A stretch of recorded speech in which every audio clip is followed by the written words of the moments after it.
Halo, bertemu kembali di video pembelajaran Taeniasis. Kali ini kita akan belajar bersama tentang 3 spesies yang dapat menyebabkan Taeniasis, yaitu Taenia saginata, Taenia solium, dan Taenia asiatica. Ya, kalau di sini di slide ini kita bisa melihat epidemiologi dari Taenia saginata. Jadi sebetulnya Taenia solium dan Taenia saginata ini ditemukan di seluruh dunia. Manusia merupakan satu-satunya inang definitif untuk cacing parasit ini. Nah, cacing parasit ini juga inang perantaranya adalah sapi. Kalau Taenia saginata berarti inang perantara sapi. Prevalensi infeksi dari Taenia saginata di Indonesia diperkirakan sebesar 4,68% dari tahun 1996 hingga 2006. Jadi cukup agak besar ya. Sedangkan kalau untuk yang Taenia solium ini lebih umum ditemukan di daerah yang miskin, yaitu di mana orang-orang memakan daging babi karena yang daging babi yang kurang matang atau kurang dimasak dengan baik, atau mungkin di wilayah yang tempat tinggalnya dekat dengan babi karena babi ini merupakan inang perantara dari si cacing Taenia solium ini. Nah, neurocysticercosis atau NCC untuk Taenia solium itu diperkirakan menyebabkan 30% dari semua kasus epilepsi di daerah endemis. Jadi daerah endemisnya cukup tinggi kasus untuk Taenia solium yang bisa menyebabkan hingga neurocysticercosis.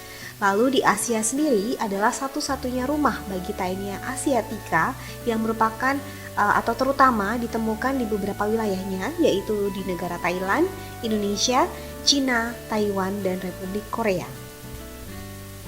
Baik, ini adalah siklus hidup dari Taenia. Jadi Taenia spesies ya, bisa kita lihat di sini ada perkembangan dari Taenia saginata dan Taenia solium. Pertama-tama kita bisa mulai dari manusia saat dia tidak sengaja menelan daging babi mentah atau setengah matang yang ternyata itu sudah terinfeksi atau mengandung Cysticercosis larvanya, Cystisarcus ya. Kemudian setelah tertelan kistanya akan mengalami evaginasi yang lalu nanti menempel pada usus halus melalui skolexnya. Skoleks itu adalah bagian kepala dari si cacing parasit. Lalu nanti dia akan tumbuh menjadi cacing dewasa dalam waktu sekitar 2 bulan. Lalu cacing pita dewasa nanti akan menghasilkan proglotit yang kemudian dari proglotitnya itu akan berkembang dari imatur menjadi matur kemudian menjadi grafit.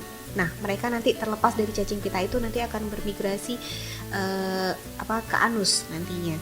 Kemudian proglotit yang terlepas nanti karena kan proglotitnya bersegmen-segmen ya, bisa terlepas satu sama lainnya. Itu terlepas nanti telur atau keduanya juga bisa ditularkan dari inang definitifnya atau manusia melalui feses. Jadinya nanti feses yang keluar dari manusia yang terinfeksi itu bisa menjadi fase atau menjadi stadium diagnostik dan juga bisa jadi infektif bagi yang lain. Nah, babi atau manusia yang terinfeksi ini dengan menelan telur yang berembrio atau proglotit grafit, misalnya dalam makanan yang terkontaminasi feses, misalnya dalam penanganan bahan makanan yang kurang baik, kemudian terkontaminasi dari feses yang sudah terinfeksi tadi dari orang yang terinfeksi, maka juga bisa terjadi. Kemudian autoinfeksi juga dapat terjadi pada manusia jika proglotitnya itu terpisah atau berpindah dari usus ke lambung melalui gerakan peristaltik yang terbalik yang ada di dalam tubuh. Jadi nanti juga setelah telur tertelan, kemudian mereka akan menetas di usus dan melepaskan onkosfernya, lalu nanti bisa menembus dinding usus untuk keluar ke organ lain. Nah, onkosfer ini bergerak melalui aliran darah, kemudian ke otot lurik, kemudian bisa sampai ke otak, bisa ke hati atau ke organ lain, tempat mereka bisa berkembang menjadi Cysticercus. Cysticercosis lalu nanti akan dapat terjadi setelah itu. Nah, siklus hidup dari Taenia asiatica ini melibatkan babi sebagai inang perantara dan manusia sebagai inang terakhir atau memang inang definitifnya. 4 cacing bisa menjadi dewasa. Cacing pita ini juga berbeda dari yang lain karena selama tahap larva dia lebih suka menginfeksi organ di bagian dalam, khususnya hati pada inang perantaranya yaitu babi daripada ototnya. Jadi lebih senang di bagian organ hati. Baik, di sini adalah morfologi dari telur dari Taenia spp atau Taenia spesies. Kita bisa lihat bahwa cacing Taenia ini atau biasa disebut sebagai cacing pita mengalami 3 tahap perkembangan, dari telur, kemudian larva, dan kemudian dewasa. Nah, ini adalah morfologi dari telurnya. bentuknya bulat, benar-benar cukup bulat ya. Kemudian ukurannya kurang lebih 30 sampai 45 mikron, jadi memang harus dilihat menggunakan mikroskop. Lalu dindingnya ini cukup tebal, dindingnya tebal dengan ada garis-garis radial di sana. Lalu isinya biasanya berisi embrio heksakan atau biasa kita sebut sebagai onkosfer dengan ada 3 pasang kait. Jadi ada 6 kait di dalam embrio heksakan ini. Lalu ini adalah gambar dari cacing dewasa dari Taenia saginata. Kita bisa lihat di sini ada bagian skoleknya, itu adalah bagian yang paling kecil yang ada di lingkari warna merah di sebelah kanan bawah. Nah, ini adalah bagian depan atau bagian anterior dari si cacing pita dewasa atau bagian kepalanya. Kemudian ini juga si skolek ini dilengkapi dengan 4 penghisap atau 4 saker yang ada di kepalanya. Kemudian setelah itu ada strobila atau ada segmen-segmen ke bawah sampai dari kecil sampai membesar sampai akhirnya paling besar. Ini adalah tubuh utama dari si cacing. Panjangnya ini bisa sangat panjang, bisa mencapai 10 meter. Jadi terdiri dari beberapa segmen atau banyak segmen yang disebut sebagai proglotit. Tadi sudah disampaikan ada proglotit imatur, jadinya mulai dari skolek, kemudian leher, kemudian ada proglotit imatur, nanti berkembang ke bawah menjadi proglotit matur, lalu berkembang lagi menjadi proglotit grafit yang paling bawah. Nah, jumlah dari keseluruhan segmen-segmen atau proglotit ini bisa mencapai 2000 jumlahnya. Dan setiap segmen ini akan mengandung organ reproduksi yang berkontribusi pada kemampuan cacing untuk bisa bereproduksi. Baik, ini adalah perbedaan morfologi dari 3 kelompok genus Taenia yang dikenal di dunia kedokteran dan kesehatan, yaitu ada Taenia asiatica, Taenia saginata, dan Taenia solium. Taenia asiatica ini berbeda dari Taenia saginata dan Taenia solium dalam 4 bentuk. Yang pertama adalah skolek. Ini skolek memiliki 2 baris kait kecil yang belum sempurna atau biasanya disebut berbentuk seperti kutil begitu ya. Kemudian jumlah cabang lateral uterusnya berbeda dan memungkinkan identifikasi apakah itu proglotit dari si Taenia solium atau saginata atau Taenia asiatica. Kita bisa lihat Taenia solium ini biasanya 7 sampai 11 cabang uterusnya. Kemudian kalau Taenia saginata itu 14 sampai 32 cabang, jadi lebih panjang ya, lebih banyak. Kemudian Taenia asiatica itu 12 sampai 26. Jadinya banyaknya di antara Taenia solium dan Taenia saginata. Paling sedikit adalah atau paling pendek adalah Taenia solium.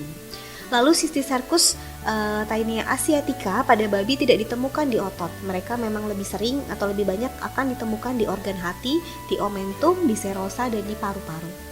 Lalu Taenia asiatica ini tidak menyebabkan neurocysticercosis pada manusia, berbeda dengan Taenia solium. Kemudian kita bisa lihat lagi patogenesisnya dari Taenia cis ini. Jadi infeksi pada manusia atau yang disebabkan oleh cacing pita dewasa yang berukuran besar ini umumnya hanya melibatkan 1 sampai 2 cacing saja. Jadi hanya 1 sampai 2 saja itu sudah bisa menyebabkan infeksi pada manusia yang memang tidak sengaja memakan daging yang mentah tadi yang ternyata terkontaminasi. Nah, jadinya makanya seringkali tidak menunjukkan gejala yang khusus atau asimptomatik begitu ya. Meskipun mungkin terdapat beberapa nyeri-nyeri perut yang samar atau hilang timbul, atau mungkin diare, atau mungkin konstipasi ringan yang terjadi berselang-seling. Kemudian manifestasi alergi itu kadang juga umum terjadi, misalnya ada urtikaria, ada pruritus anus, atau ada eosinofilia. Ya, kemudian ini ada patogenesisnya. Jadi infeksi oleh stadium larva yang berkista atau Cysticercus ini tampaknya tidak menyebabkan penyakit klinis yang lebih parah pada hospes normalnya, babi dan sapi, meskipun jumlahnya relatif banyak. Kemudian kista ini juga sering muncul di otot rangka misalnya, di jaringan ikat kulit, di organ hati, dan meskipun dapat menempati ruang dalam tubuh, tetapi kista ini umumnya tidak menyebabkan pembesaran dari organ, jadi organnya tetap ukurannya normal. Kemudian nanti bisa juga terjadi perpindahan jaringan atau tekanan yang tidak diinginkan, jadi pada area di sekitarnya itu tidak berubah. Kemudian Cysticercus yang mengalami degenerasi cenderung mengalami pengapuran dan dapat diraba di jaringan. Infeksi berat oleh kista yang hidup ini dan mengalami pengapuran akan memberikan dampak yang buruk. Biasanya pada daging hewan bisa menjadi sampai membusuk sampai menjadi bangkai, dan sayangnya manusia juga dapat terinfeksi Cysticercus Taenia solium ini melalui proses infeksi sendiri saat telur tidak sengaja tertelan. Jadi telur yang tidak tertelan itu juga bisa menyebabkan Cysticercus oleh si cacing ini. Atau mungkin bisa terjadi karena melalui retropeksi pada telur saat dibawa ke atas oleh gerakan peristaltik yang ada di dalam tubuh yang terbalik, kemudian nanti akan menetas di dalam usus. Cysticercus ini juga dapat berkembang di hampir setiap organ dan jaringan tubuh manusia, meskipun mereka menunjukkan afinitas terhadap jaringan ikat subkutan, mata, otak, otot, jantung, hati, paru-paru, dan velum. Nah, manusia ini juga cukup rentan terhadap nekrosis tekanan, terutama ketika cysticercus yang berkembang di otak atau di mata, begitu. Misalnya kalau di otak tuh neurocystic dengan tanda-tanda misalnya cerebral, di sakit kepala, kejang, koma. Kemudian kalau di mata biasanya ada tanda-tanda okular seperti nyeri, kemudian kehilangan penglihatan. Dan cysticercosis ini yang mengalami degenerasi ini dapat menimbulkan respon inflamasi akut yang parah, bahkan fatal, sebelum akhirnya nanti ada proses kalsifikasi atau pengapuran. Nah, ini adalah imun respon dari cacing Taeniasis ya, penyebab Taeniasis. Jadi yang pertama adalah proses cysticercus yang tertelan. Jadi Taenia ini dimulai ketika seseorang atau individu menelan cysticercus yang merupakan bentuk larva dari cacing Pitta taenia. Biasanya juga dari makanan-makanan yang dikonsumsi yang sudah terkontaminasi atau mungkin tidak matang dimasaknya. Kemudian nanti juga terjadi inisiasi respon T helper 1 atau T helper 2. Nah, ini begitu berada di dalam tubuh, sistem imunnya akan mendeteksi nih keberadaan dari cysticercus yang sudah masuk ke dalam tubuh. Nanti di sistem imun ini akan mengalami dua jenis respon utama, yaitu T helper 1, responnya ini biasanya merupakan garis pertahanan pertama terhadap infeksi, nanti akan melibatkan aktivitas sel-sel yang menyerang dan menghancurkan dari sel yang terinfeksi tersebut. Kemudian ada respon T helper 2 ini responnya bisa lebih ke mengendalikan infeksinya, kemudian mengurangi peradangan atau inflamasi, dan memproduksi antibodi untuk melawan si parasit yang masuk. Dan yang berikutnya akan terjadi pergeseran menuju ke respon T helper 2. Nah, kalau pada Taeniasis, respon imun ini sering bergeser ke arah respon yang didominasi T helper 2 yang lebih banyak bekerja. Ini berarti tubuh sudah mulai lebih fokus dalam mengendalikan infeksi dan memproduksi antibodi daripada menyerangnya secara agresif ya. Kemudian respon T helper 2 ini juga membantu mereka untuk mengelola infeksinya, mencegah kerusakan jaringan yang berlebih. Jadinya dihalau begitu agar tidak terjadi kerusakan yang lebih parah. Kemudian perubahan ini juga dapat membuat parasit lebih mudah bertahan hidup di inang dengan jangka waktu yang lama. Jadinya dia akan lebih mengendalikan infeksinya, tetapi juga membuat parasitnya jadi lebih lama di dalam tubuh. Baik, ini adalah ringkasan dari video kali ini, yaitu bahwa Taenia solium dan Taenia saginata ini ditemukan hampir di seluruh dunia. Kemudian manusia adalah satu-satunya inang definitif parasit ini. Lalu cacing parasit Pitta ini mengalami 3 tahap perkembangan, mulai dari telur, kemudian ada jadi larva, kemudian akan berkembang menjadi dewasa. Lalu patogenesis parasit ini menyajikan 2 jenis infeksi yang berbeda. Ada infeksi manusia oleh cacing Pitta yang dewasa, atau infeksi manusia dengan Taenia solium cysticerci. Kemudian respon imunnya terhadap parasit ini juga terbagi menjadi tiga tahap ya. Saat konsumsi cysticercinya, kemudian saat ada inisiasi respon T helper 1 atau T helper 2, dan peralihan ke arah atau lebih banyak didominasi oleh T helper 2. Baik, ini adalah referensi-referensi yang kami gunakan untuk membuat video pembelajaran ini. Walaupun tidak menutup kemungkinan untuk teman-teman mahasiswa bisa mencari referensi yang lebih banyak dan lebih up to date daripada ini, agar bisa menjadi atau bisa mendapatkan detail-detail pembahasan yang lebih terbaru. Baik, terima kasih untuk perhatiannya dan sampai berjumpa lagi di video-video pembelajaran berikutnya.